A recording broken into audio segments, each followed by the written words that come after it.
Jesse Martinez, V6Q. This is for you. Bored from Death Angel.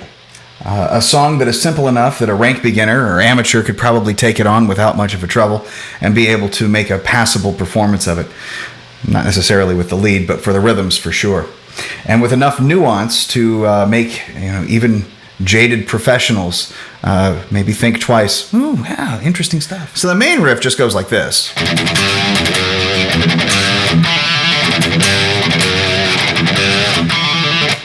And that's it. So how do we do that? So it's a very gentle bend off a 3rd fret, the G note. This is all played off the E string. It's tuned to E. That little bend to about a 1/4 step is very important. If you just play, that's not quite right. The thing is, it will become right later on when we play the power chords version of that. So.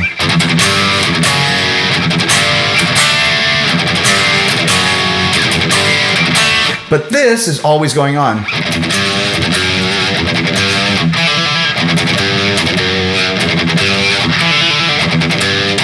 And so forth.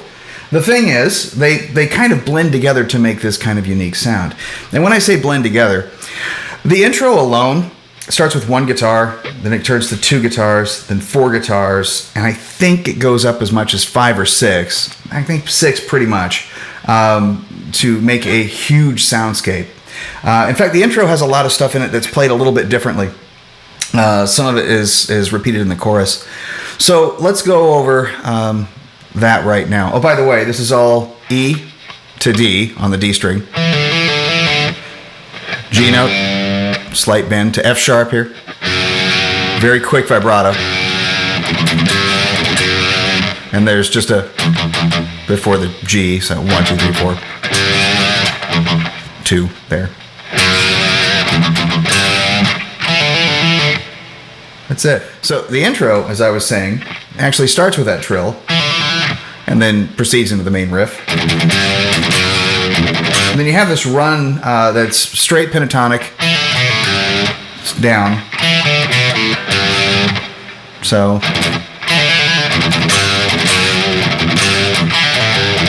and that's a slight bend there too.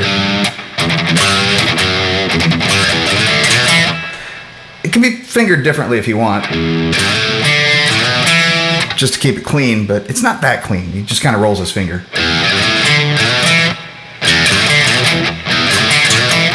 Like so. That would be a G to an A, hitting the D note, then a to a B, hitting the E note. That's that. So, all in all, the intro.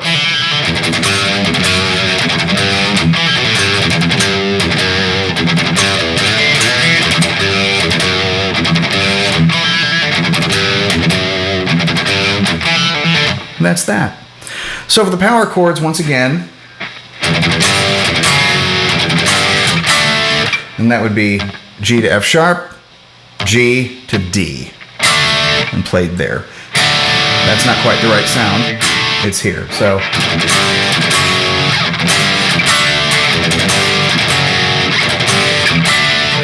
going on with the story, after a couple of times around, double bass starts to kick in. You can distinctly hear other guitars playing just a solid E note.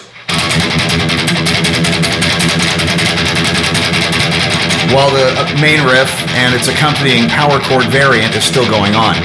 Fun stuff. So,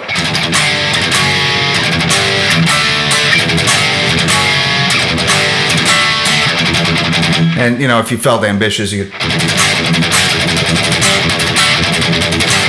But that's not what they're doing. And it's just layer upon layer and layer more of guitars and more guitars, providing that vast soundscape. On with the story. We're now in the guilty of no crime, first verse.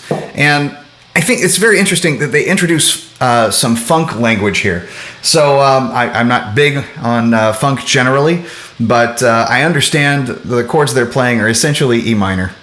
And or either triads or dyads. So while we're doing the guilty of no crime, when the trill comes in, it's just a bar there. And if you wanted to, you could hit it with this finger and mute those strings and, you know, really, really whack that stuff there. Or just be very careful how you pick, either way. And when I say mute those strings, I just mean lay your finger across it so it isn't making a sound. You know, just kind of thickens up the mix. So the next one is only going to be a dyad after that. You'll notice that you listen to it.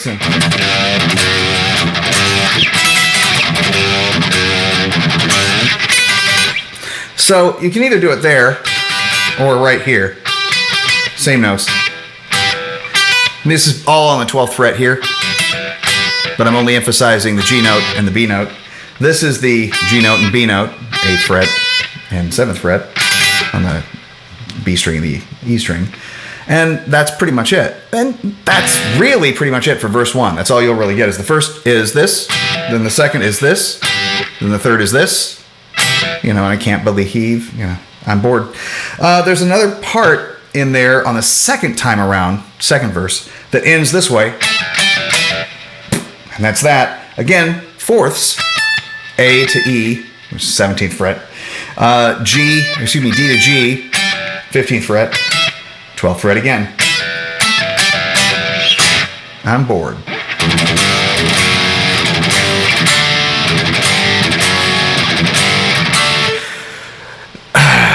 I guess we're off to the lead now. And I'm not going to go over the whole thing, but I'm going to go over some highlights. And I think that the highlight bit is important. And remember, he's playing like a surf guy from the 1950s. And I think this is a fantastic thing because nobody really does that. This was a very unusual sound at the time. And who ends a phrase on the fourth? Just, you know, with the... You're playing that. And you're ending it on A? It's crazy. Student of Joe Satriani, I understand. So there you go. So the arpeggio is not really that intricate. If you watch him play it nowadays live, he just bars the 12th fret. And that's the 17th fret of the high E string there. But if you watch what he used to do, effectively turning this into an 11th, you know, because this, you've got the third in there, and that would be your fourth, but because we have the third, it's an octave higher, so it's an 11. And that's that. This is 12, 14, 14, 12, 12, 12, 17. And it's just a kind of a rake. You're just pushing your string or your pick through, not making individual notes, nothing like that. See how just watch the picking hand. This, wrong. Just falling through the strings, right. So again,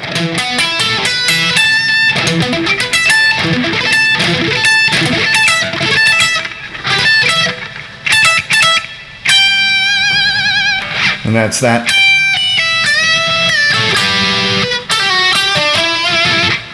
Essentially it. So this down to the G, just kind of rapid down and up vibrato. So you're not just going or up. There's both, and that kind of makes it a little faster.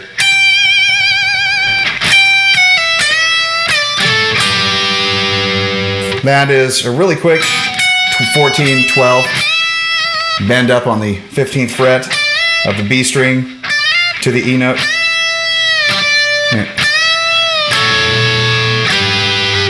And ending there, like so, 14, 12. And that's barred. You're hitting the C sharp, which isn't in the key, but it works. And the B here, along with the A note and the G note.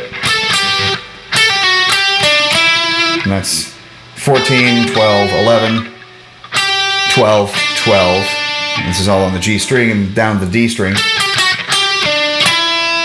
Up to the E on the 14th fret. So,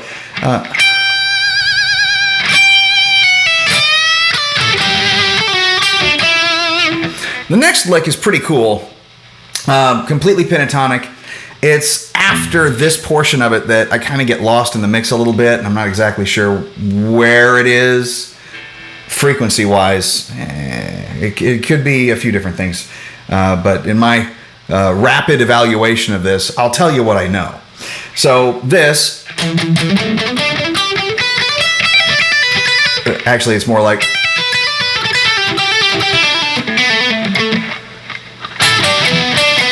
something like that. I'm not, like I said, it kind of gets floaty in there, and I'm not floaty rhythmically, but I can't quite tell exactly what he's doing. So my best thing to tell you would be to improvise. But this part, straight up pentatonic scale, but pay attention to how it's picked. And that's about the speed.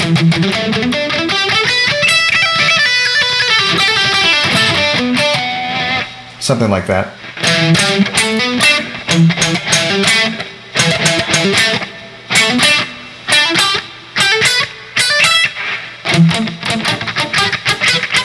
But just hammering on in between. And actually, I think it's more of a... in there, by the way.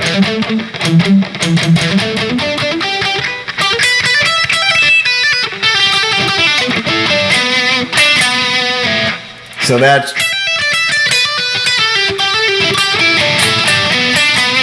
But this... If I'm going too fast, by the way, just go ahead and go down to that cog on the lower left-hand side, the little bar there, and slow it down a little. This...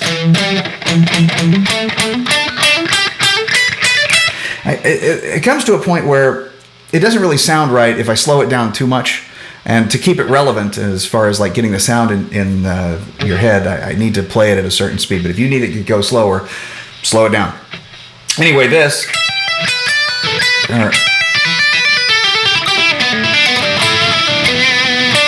I know it ends that way. And that with a... like a G... almost like that. But with two notes. The next part, which is kind of interesting, is again with the A.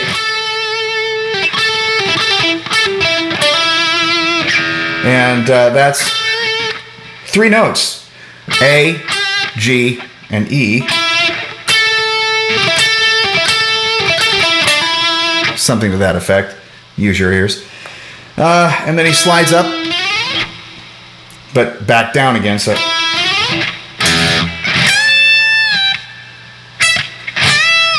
I think it's speedily, it's just kind of like...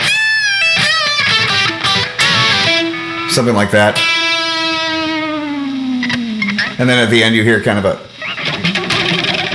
But that's done with a single hit, and you hear delay, studio provided, going on the way out. But that is pretty much it. And make sure you hit a bit of a harmonic on that. Doesn't have to be that high, but...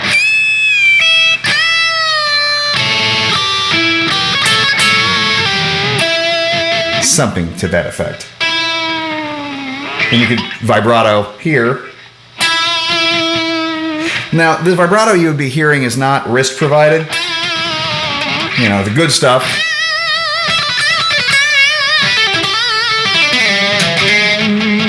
Wrist vibrato, very good. This would be finger vibrato, so... this is just a quick wiggle while you're depressing the bar. That's that. So I hope this was helpful. I hope that you get something out of it. And I cannot, of course, verify that the accuracy of the lead stuffs in the end is complete. I only spent about 12 minutes on this, to be completely honest with you. So, but that's a good testimony. No tabs. Use your ears. And using your ears, you can learn stuff really quick that way. So the sooner you start work on it, the sooner it is that you'll be able to do it. So that's my story, and I'm sticking to it. Have yourself a real nice afternoon, day, evening, whatever. Take care out there, and thanks for getting a hold of me and asking me to make this. See ya.